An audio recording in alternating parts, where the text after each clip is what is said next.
तो गाइस ये है मेरी क्लाइंट की साड़ी और सॉरी सूट है और मैंने इसमें सलवार पटियाला सलवार और सूट बनानी है और इसका नाप मैं आप लोगों को ये हैवी साइज़ का है, बहुत ज़्यादा हैवी साइज़ का है। 39.5 इसकी चेस्ट है और कमर है 35 और हिप है 40। तो इतनी हैवी साइज़ का है। कई लोगों को ये चीज़ नहीं आती कि मुझे इतनी हैवी साइज़ है तो मैं कैसे बनाऊँ? ये समझ में नहीं आता है कि किस तरीके से बनाऊँ और कैसे बनाऊँ, इसकी कटिंग कैसे लगाऊँ, नाप कैसे लगाऊँ? तो मैं उन लोगों के लिए ख़ास तौर से ये आपको के लिए लाई हूँ और मैं इसका by to by, step to step video में बताऊँगी, समझाऊँगी और ध्यान से सुनें, ध्यान से देखें।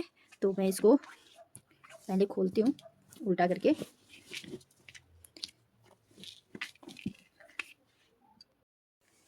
तो यहाँ पे मैंने कपड़े को फ़ोल्ड कर दिया है, इसका मैंने 4 फ़ोल्ड कर रखा है। 2 ये हो गया, एक ये है 4 फोल्ड कर दिया है। दोनों पार्ट को हम साथ कटिंग करेंगे और इसकी चौड़ाई रखी है मैंने 12 इंच। 12 इंच इसकी चौड़ाई रखी है, 12 इंच और इसकी लेंथ है हमारी पूरी 42 इंच है लेंथ है। और फिर यहाँ से हम जो है गले का और हार्मोल का नाप लगाएंगे और बंद भाग को हमेशा से अपनी ओर रखना है और बाहर की ओर खुले भाग को बाहर की ओर करना है और बंद भाग को अपनी ओर रखना है। ठीक है, और उल्टा कपड़ा करके नाप लगाना चाहिए। तो अब हम लगाते हैं यहाँ पे नाप। इसका हम बनाएंगे कुर्ती कॉलर गला और यहाँ पे देख सकते हैं 3 इंच पे हमने निशान लगा दिया, 3 इंच पे। फिर उसके बाद हम 7 इंच पे करेंगे। फिर 7 इंच से हम हार्मोल भी 7 इंच ही करेंगे। 7 इंच पहले तो हम हाफ इंच नीचे डाउन करेंगे। डाउन करने के बाद हम 7 इंच पे नाप लगाएंगे। 7 इंच पे नाप लगाएंगे क्योंकि ये एक परफेक्ट नाप है। यहाँ पे हम 7 इंच पे नाप लगा दिया। 7 इंच पे लगाने के बाद हम इसे भी सीधे उधर स्ट्रेट खींच देंगे, सीधे रूल ड्रॉ कर देंगे सीधे, ये देख सकते हैं। फिर यहाँ से हम नीचे, ये हमें क्यों लगाना पड़ता है, ताकि हम यहाँ से चेस्ट का नाप ना ऊपर जाए ना नीचे। ठीक है, यहाँ पे हमने 2.5 इंच पे कर दिया, उसके बाद 7 इंच 7 इंच पे कर दिया। उसके बाद कोई 12 इंच पहनते, कोई 13 इंच भी करते हैं। मैं यहाँ पे करूँगी 12.5 इंच क्योंकि इनके ये मेरी क्लाइंट का है, हमेशा से ये ज़्यादा ऊपर वो नहीं करते हैं कट, नीचे ज़्यादा नीचे कट नहीं करते हैं, ज़्यादा ऊपर भी नहीं, ठीक करते हैं स्ट्रेट पे। तो यहाँ पे हम 12.5 इंच पे करेंगे और इनका चेस्ट है 40 इंच है। 40 को हम 4 भाग में डिवाइड करेंगे तो कितना आएगा, 40 का आएगा 10। हमारा चेस्ट है 10 इंच, तो हम यहाँ पे 10 इंच पे लगाएंगे ये। और कमर है इनकी 35 को भी हम चौथाई भाग में डिवाइड करेंगे तो कितना आएगा, 8 आएगा। तो हम यहाँ पे लगा देंगे। ठीक है,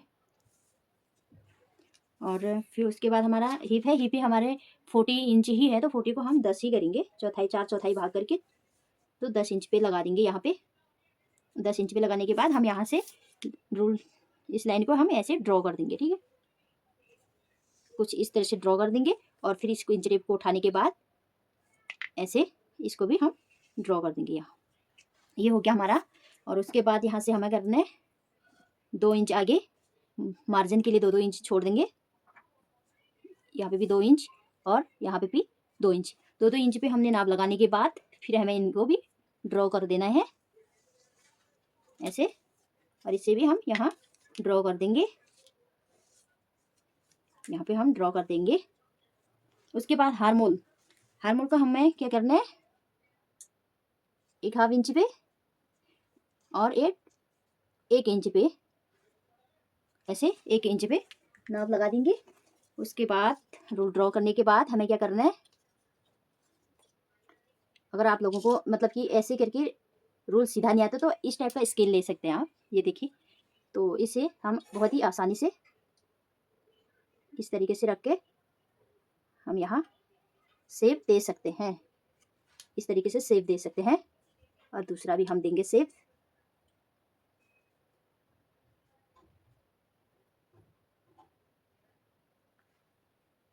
इसका हम ऐसे देंगे सेव। ठीक है, ऐसे इसको हम और उधर ही ले जाएंगे, इस टूल को हम उधर को ही ड्रॉ करेंगे। ये हो गया और एक ये हो गया, क्योंकि हमने इसमें दोनों पार्ट्स एक साथ काटने हैं इसलिए खींच देना है। उसके बाद यहाँ से हमने जो 1.5 हाफ इंच नीचे किया था उसको हम भी ऐसे खींच देंगे।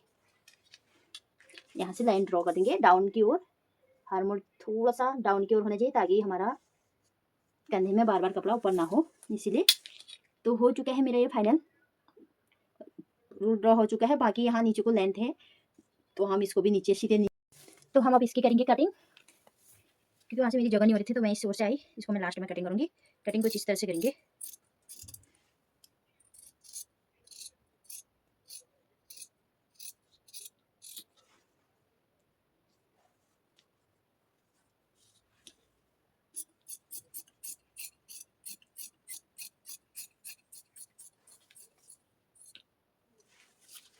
इसकी कटिंग हो चुकी है और हमको जो ये डाउन किया था इसको भी हम काट देंगे।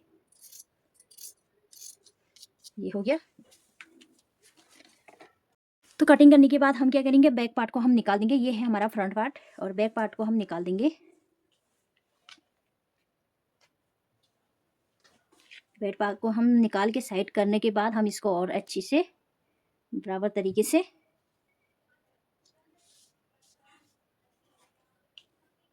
ऐसे रखने के बाद हम यहाँ पे आर्म होल की कटिंग कर देंगे। जो ये वाला है इसका हम कटिंग कर देंगे।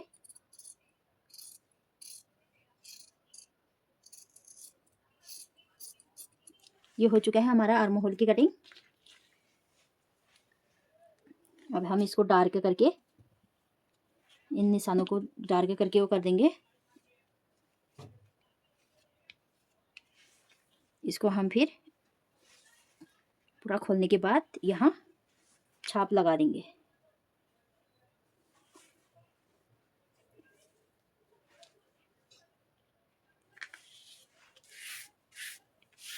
ये